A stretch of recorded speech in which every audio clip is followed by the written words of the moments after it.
Dear students, today I am going to explain the postword dilution law. This is included in BSc 5th Sem Electrochemistry part.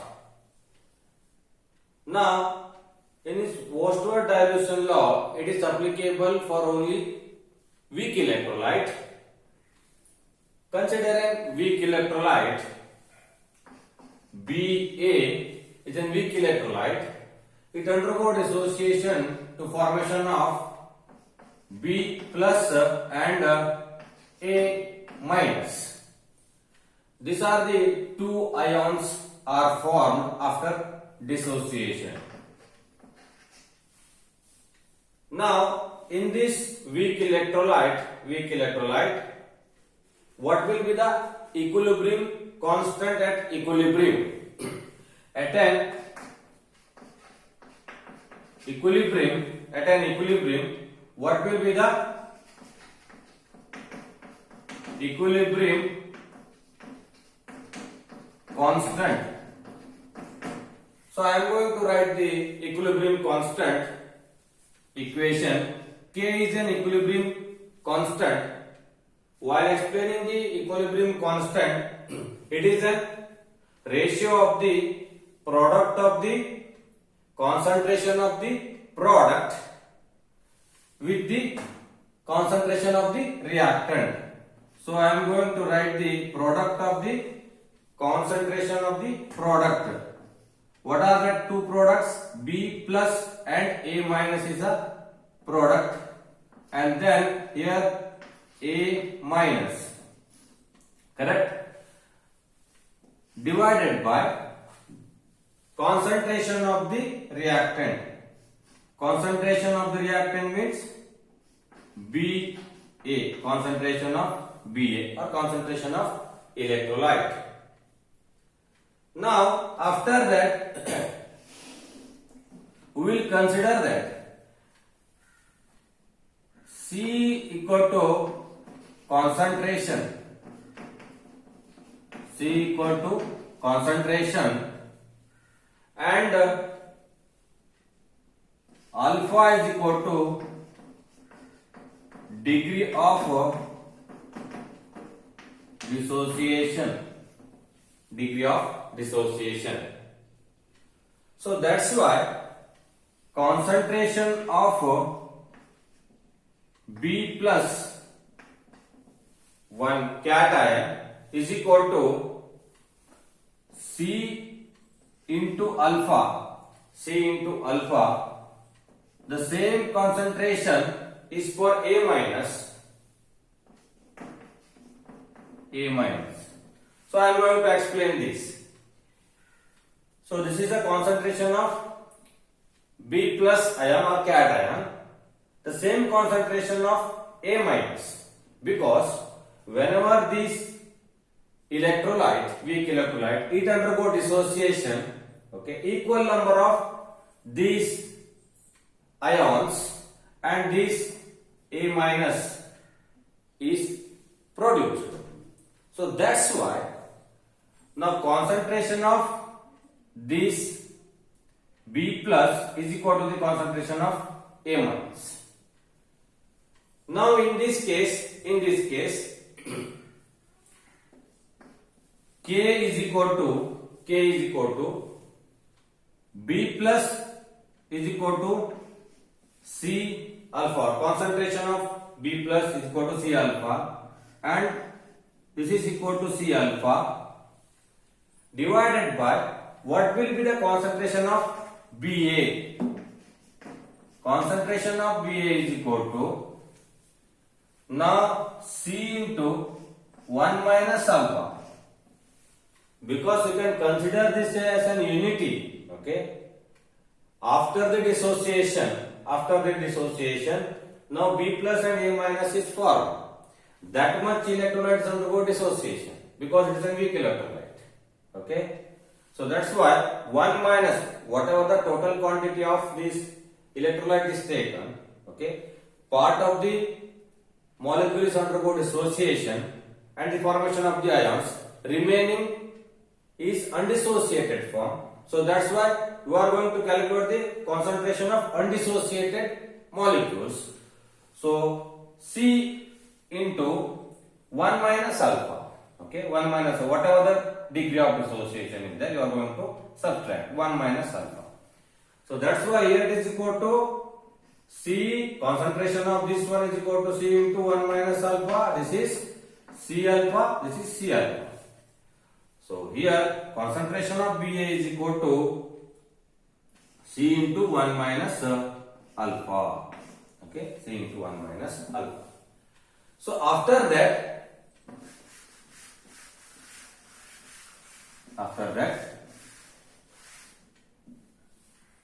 now K is equal to C alpha means C square alpha square divided by C into 1 minus alpha as it is. Now after that, this C and this square it is cancelled. Now C alpha square divided by 1 minus alpha is equal to K. So this is an Oersted dilution law and it's an equation. Okay. Now we are going to simplify this equation again. For a weak electrolyte, always this alpha is lesser than that of the 1. When alpha is lesser than that of the 1, for some electrolyte, for example acetic acid, it's very less compared to 1, 0.00001. Now that's why this whatever this alpha is there, that is negligible. Now it is nearly equal to 1. So that's why here K is equal to C alpha square. It is simplified equation. It is applicable only for weak electrolyte. Okay. Now after this, alpha square is equal to K by C. Okay, K by C. Now alpha is equal to square root of K by C. This is another equation or a simplified equation of Oersted dilution law. So this much up to the Oersted dilution law. Next I am going to explain the factor affecting the degree of dissociation.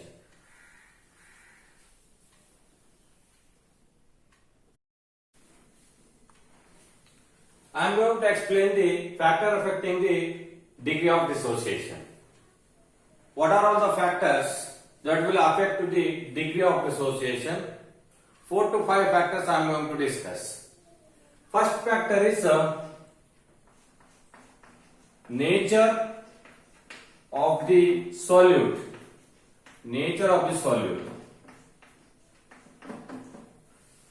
Remember, this nature of the solute means here there is a two types of electrolyte.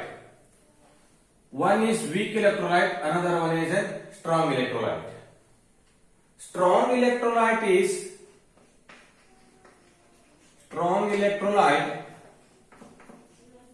is completely ionized. The electrolyte is undergo complete ionization, is called as a strong electrolyte. For example, sodium chloride and KCl, okay, and H2SO4, HCl are the examples. Now, weak electrolyte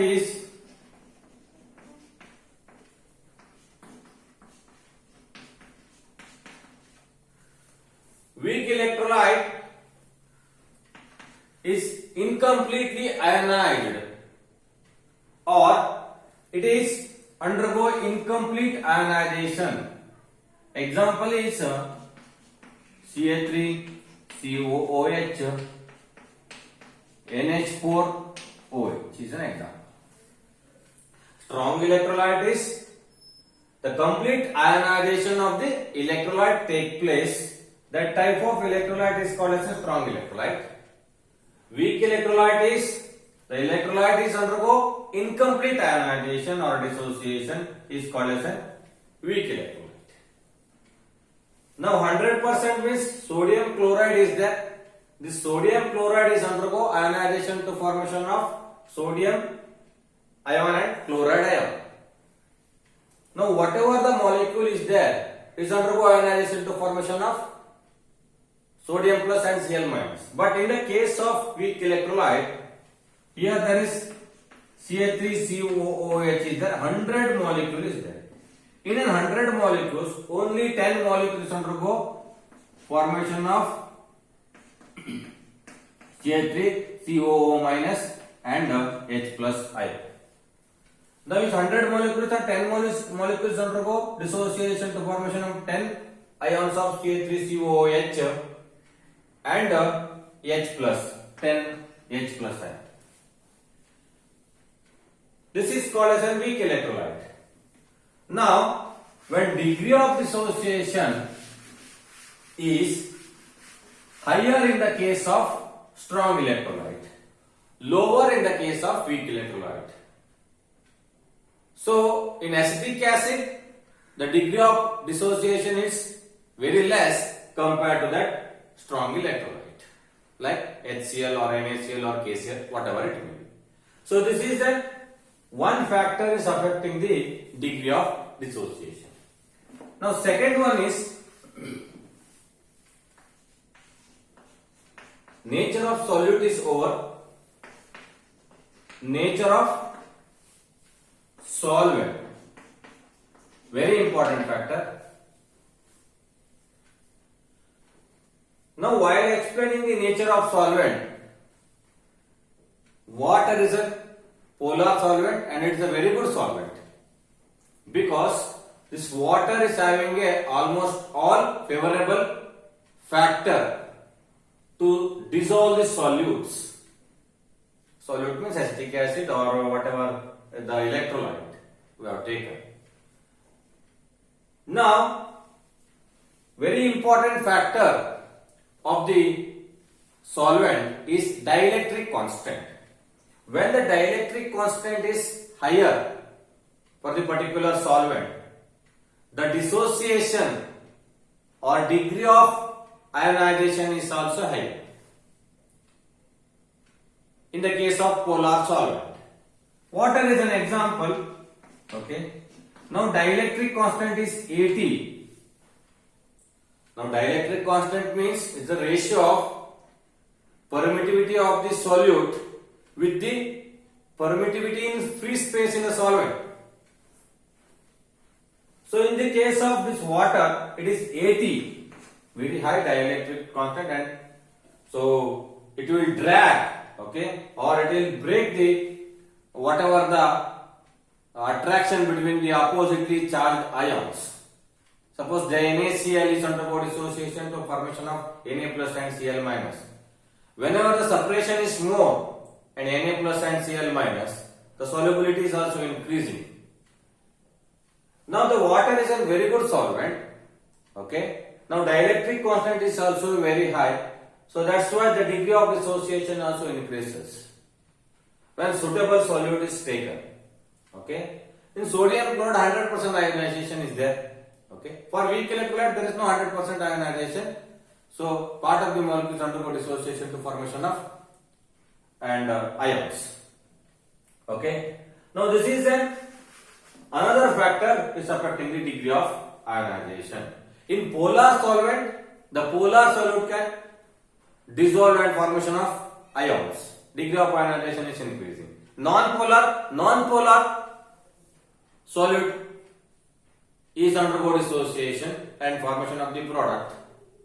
Now solubility is also increasing. Now I am going to take only a polar solutes. Okay. So this is a solvent, how the solvent is affected to that degree of dissociation. Now third factor is presence of other solute in the solvent. Presence of other Now presence of other solute means the presence of common ion or other ions. Now what is meant by the presence of other solute? Suppose in the case of AgCl, you have take that AgCl, partial dissociation occurs in water, AgCl, silver chloride. Okay. So this is a silver chloride solution. Here there is a silver chloride is also there and Ag plus and Cl minus is also there. Now, while you are going to, before going to add the AgCl to this water, here it is containing a Cl minus ion. You are going to assume that. Now what happens? The presence of common ion, because here there is an Ag plus and Cl minus is formed after dissociation. Okay. Now AgCl is in Cl is in AgCl. Okay. Here already the Cl minus is there. These two are the common ions. Or otherwise Ag plus in that beaker before before going to add this AgCl. Okay. Ag plus is a common ion. When Ag plus and Cl minus is present before going to add the AgCl, the solubility is decreases. Whenever the solubility is decreasing, the degree of dissociation is also decreasing. Now presence of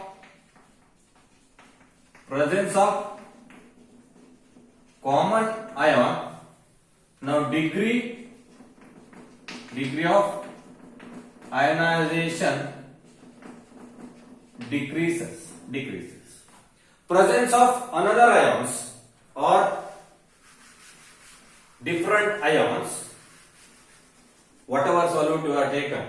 Okay. Suppose AgCl is our solute. Okay. AgCl is our solute. Here there is containing NO3 minus or KNO3. KNO3 minus, K plus and NO3 minus. This is a different ion. Okay, different ion.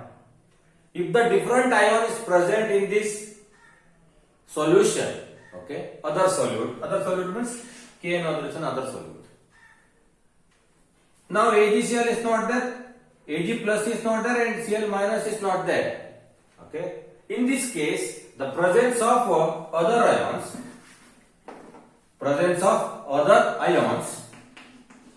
okay, presence of other ions.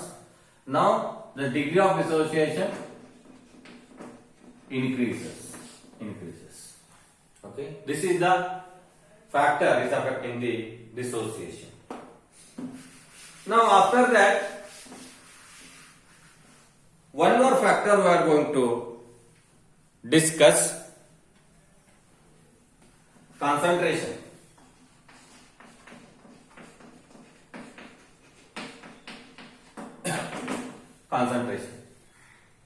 When concentration is decreasing,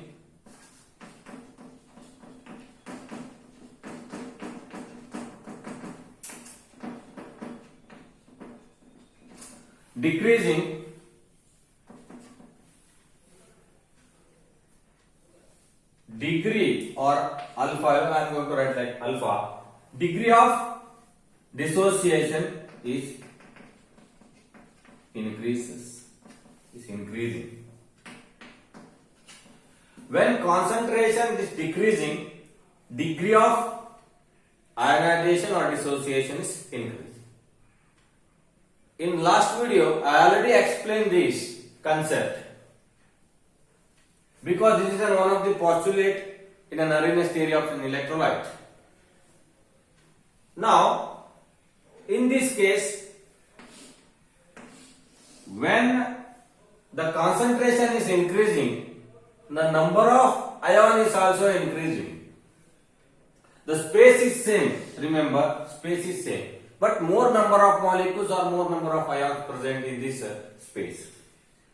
If the lesser number of molecules or an ion is present, okay, these ions can freely move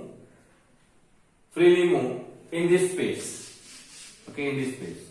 Suppose sodium chloride is there, or sodium chloride, you are going to take the example, sodium chloride, Na plus and Cl minus. 100 or 1000 molecules of this sodium chloride is present in this space. Okay, these ions are not able to move freely. Okay, but only 100 or 50 molecules there.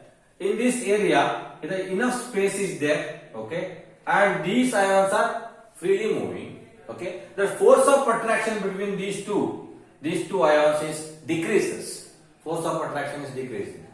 Whenever the force of attraction is decreasing, okay, now that is favorable to that solubility. So automatically the degree of dissociation is increasing. So it is more favorable to dissociate more number of molecules into an ions. This is the concept. Okay. So that's why whenever the concentration is decreasing, alpha is increasing, or concentration increasing, alpha is decreasing. Okay. So this is the fourth factor affecting the degree of dissociation. And one more factor and last factor, fifth factor, temperature, degree of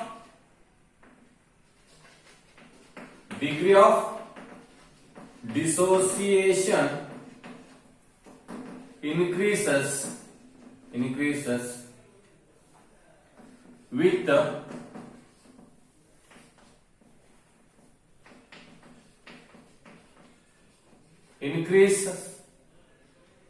increasing the temperature. Suppose, remember, acetic acid is there. In this case, acetic acid is this. It is the weak electrolyte. 100 molecule is there. 100 molecules. Assumption only. The value is only assumption, not exact value. Okay. 100 molecule is there.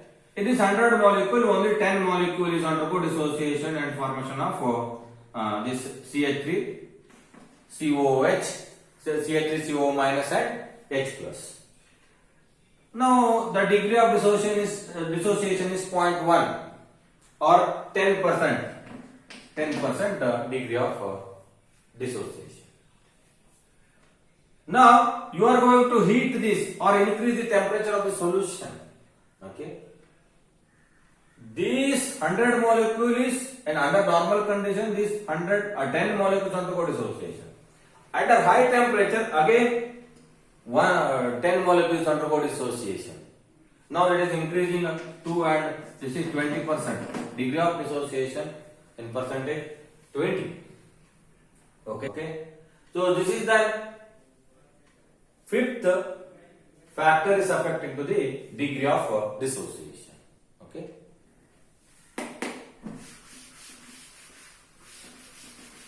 Next I am going to explain the limitations of Arrhenius theory of electrolyte. Thank you.